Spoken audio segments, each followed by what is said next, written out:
Should we consider the smooth and winning so far start of the French national team at the World Cup as a mild surprise? Well, it depends on the point of view. If we turn on a common logic, the answer will be obviously negative.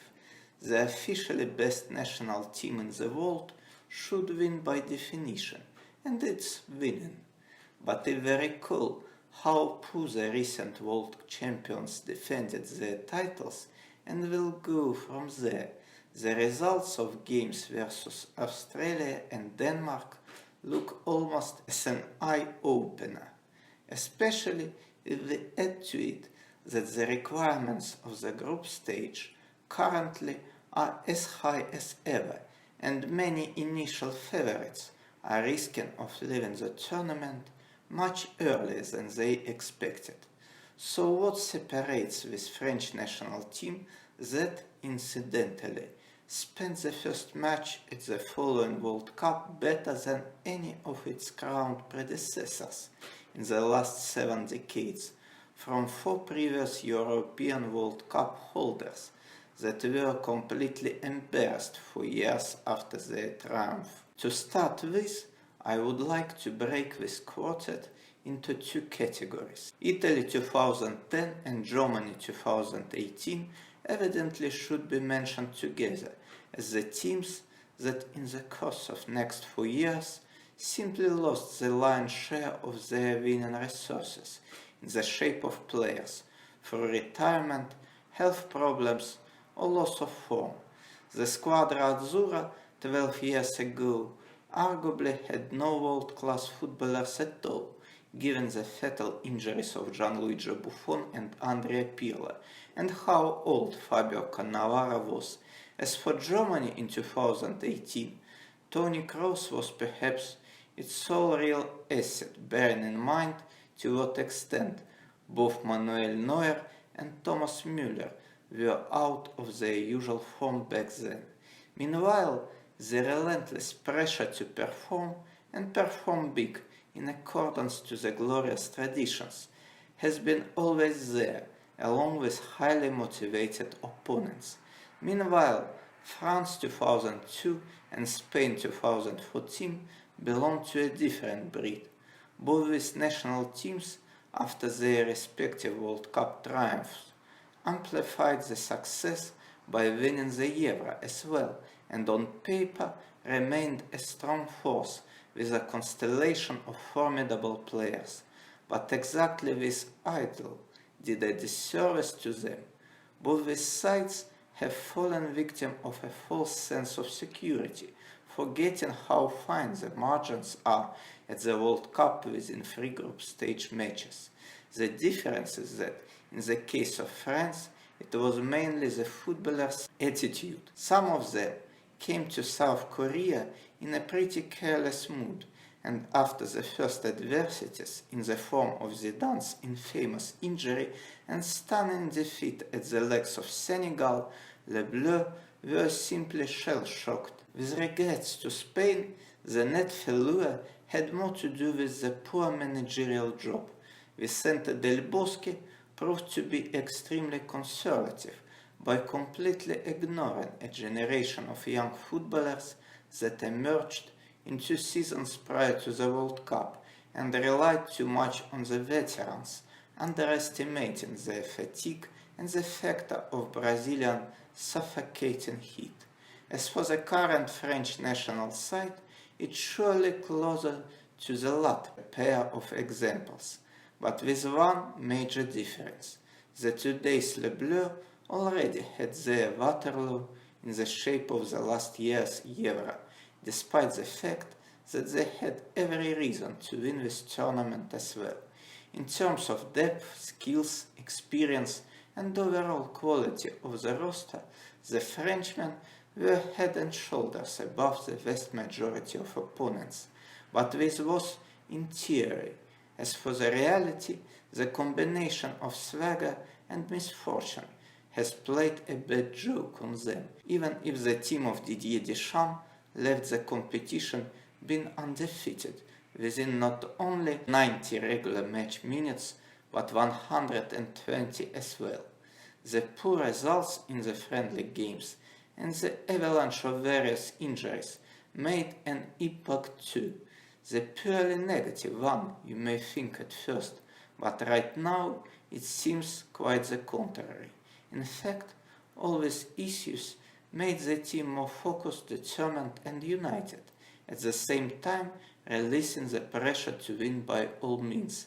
Facing these adversities, the Frenchman, in the eyes of many, suddenly became just one of a few contenders. In the meantime, if there is a national side that is capable to stay truly competitive with such a huge amount of losses, it's definitely Le Bleu. In terms of depth, France are second to none, constantly and flawlessly producing footballers of pretty good level, well, at the very least, in almost each position. Just think about it.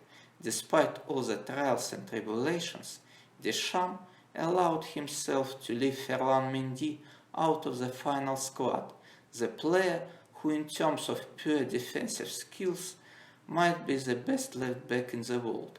He also didn't call Wissam Ben Yedder, a pretty reliable goal scorer, who would be really useful for many prominent national teams. And as devastating the absence of injured Paul Pogba and N'Golo Kanté may look, the Frenchmen, with their incredible resources, are capable to properly replace both of them too.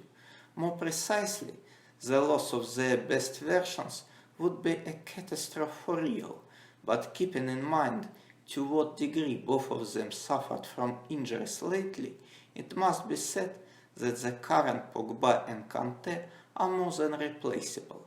The painful disappearance of Karim Benzema, who becomes the first incumbent Ballon d'Or laureate since 1978, and Alan Simonsen, which isn't taking part in the World Cup, is definitely more tangible, but it's time to remind about the exclusiveness of the French capacities once more.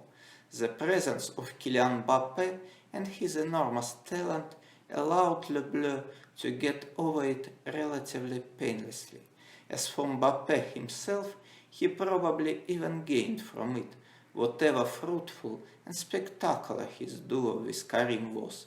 The truth is that Kylian, who is focused on scoring goals and his individual targets, is more comfortable to play alongside the hard-working Olivier Giroud, the forward who is ready to sacrifice his personal stats and assist him by running, pressing and bothering defenders. In other words, Giroud is willing to do the tough and at times ungrateful job which Benzema, with his status, won't be so keen to do. And it's not a simple coincidence that playing with Olivier, Mbappé is stably scoring both in Russia and Qatar, whereas he didn't find the net at the Euro being Karim's attacking partner.